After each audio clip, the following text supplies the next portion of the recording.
bao liều nó to nhưng mà chỉ to liều nó là cái kia nữa nè nó là cái là cái gì muốn nổi chứ cái mùa cái của chú nó to cái nó to nào thôi cái chỗ ấy chú chúa là ta chú chúa ta đấy ta thế hồ cơ chỉ nó to bộ nó to nó gà tặng quậy này có để đào rồi chúng nó này tuổi xa rồi xa chế pla chỉ muốn chúng nó liền chúng muốn để hậu cú nó lợi tiền chút kia mà mua thì chỉ chấp là kia còn hơn chân sắn đầu có gì vừa xả bòn trong na có một bòn trong mà thế đi bỏ cho nên rung rau gà mùi à sao sao là mua đây cho cái nước cái gì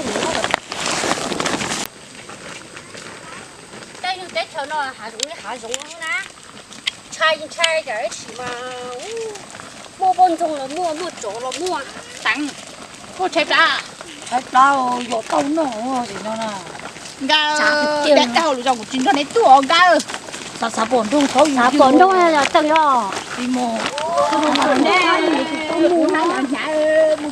tầng hơn cả trả xin cho đã cho tại nó bị lúc tấn này chế không không thôi để trong nước không không bỏ quá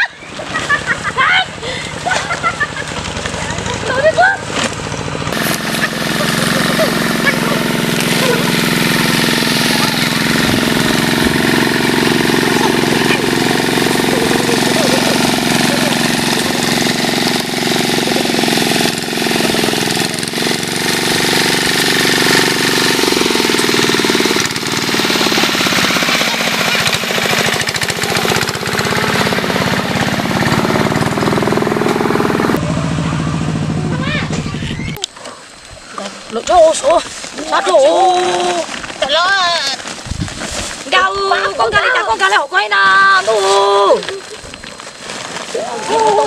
nhà chỉ có nó hôm nay tôi lại lâu rồi chả lỡ chết tôi nào lột chấm đi cho đi tối rồi ê lúc thường gì muốn chi nó mà cá cơ mua cho cơ sao thế chứ no cá khó là cá tôi rồi cho cổ là cá của bay sát đồ bay chứ tuần trong đi ô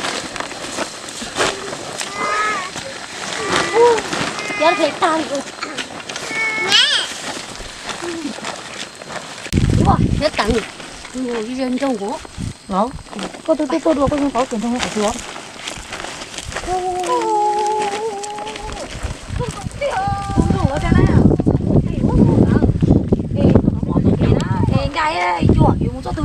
cho cá xong á phần nào mà lúc đi cũng có phải nó có tôi tuân trồng á cái đi có thì tôi kể tôi cho mỏ hồi đi tôi mà hạ xuống ha yêu à rồi tôi hạ xuống chứ dùng cái gì nó chỉ bảo tôi tốt rồi bé xí bé cái này nó yêu tôi bây giờ khao tôi nó phải chẳng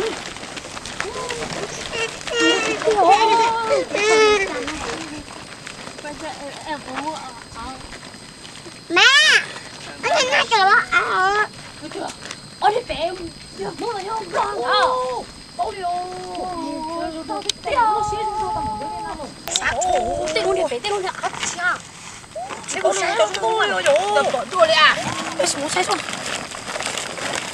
tên luôn ác cha tên luôn chào chúng tôi tập một nơi nào mua ít luôn rồi tiền rồi cháu lâu đấy chúng đi tên luôn rồi nha thâu có giống nó đã rồi cha chúng nó còn đi bé chuối nào rồi nó còn kia liêu có sai tên luôn rồi ác cha nó cũng còn kia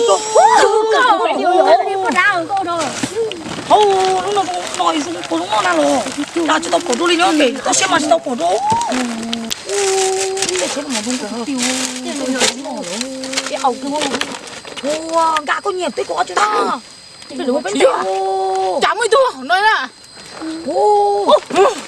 ô chả đó nó ác cha chỉ tao lúa tên nào ta lúc nào cũng xem vừa có nhiều là cho nó được trẻ ở vừa chứ như tiêu được một bánh tề hồ cái thằng nào trông thế nào bé phổi tung xài béo được mua nha là xí ngon cả ê lúc có nhiều xí đi chán à phổi đi tham mà nó nói có bao cái xí thay sao số ô ôi thay đi có sư chị đâu à các chị đâu nhà từ đâu thôi chị trong câu này phổi tha được nó cũng muốn đặt trong xe lỡ nhiều được cái chạy này cô cỡ cha của nó chưa thật luôn đi con ho cái này nó mua à gió đời này con bé ngắm sao cái này 이거 내 자기도 돈 나로. 애들 내 노래 하지 너.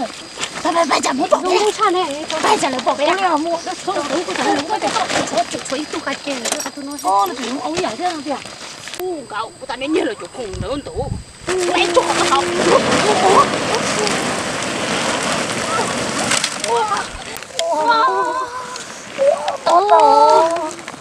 câu trà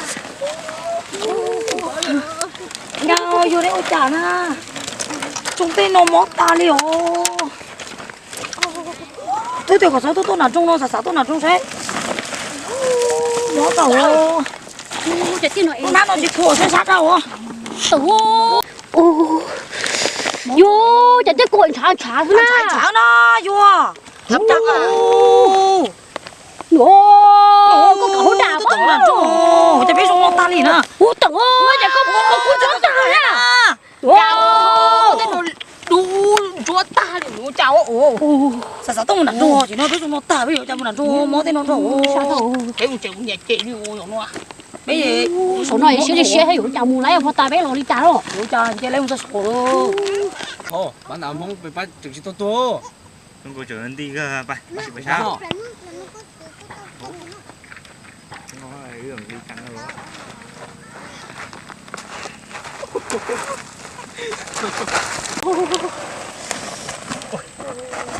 Sườn đây, lấy bộ trà. Chạy xuống xuống luôn. Đã nên bố cháu. Ba ba có như là con sát hò. Ồ, để ta chăn lên bố ta đi hả? Ủa cha nó xuống nhà Đã xuống con á, sợ không? sao chứ sao Ô, chả chỉ tôi là trung đi đâu. sao Muốn được trai kia bên mua. Sát rồi. Mẹ chẳng đi khía chứ à. Sát tiền chứ. Bây giờ má nó bây giờ kiến này là.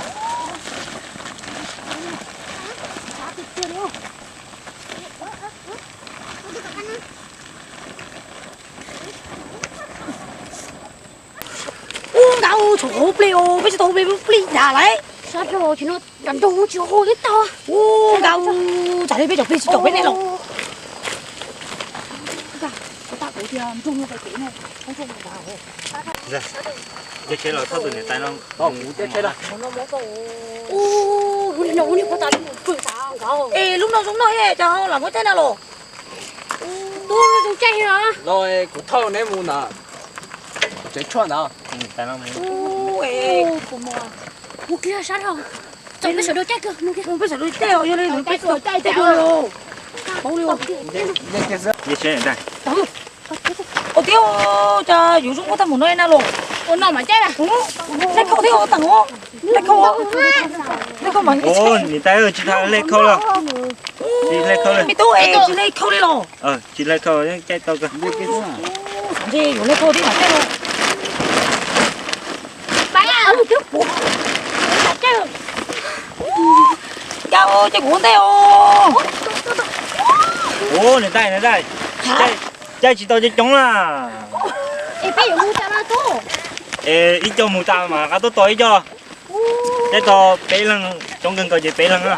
tôi lúc nào cũng phải teo phải đôi tàu cơ đó nó tôi niệm tế này rồi Chị tao. thứ nào ư con thế nhà thứ nào rồi cái sao mua Đến mà mua cái tao này chứ, người ta đồ này tay. mà cũng sạch chay nè sạch chay nó cái chán nó rồi Cái ta nè. Lấy khía kia này đây. ô có không có xong rồi Ô, được dùng kiểu. Cho nên chẳng có lần ra.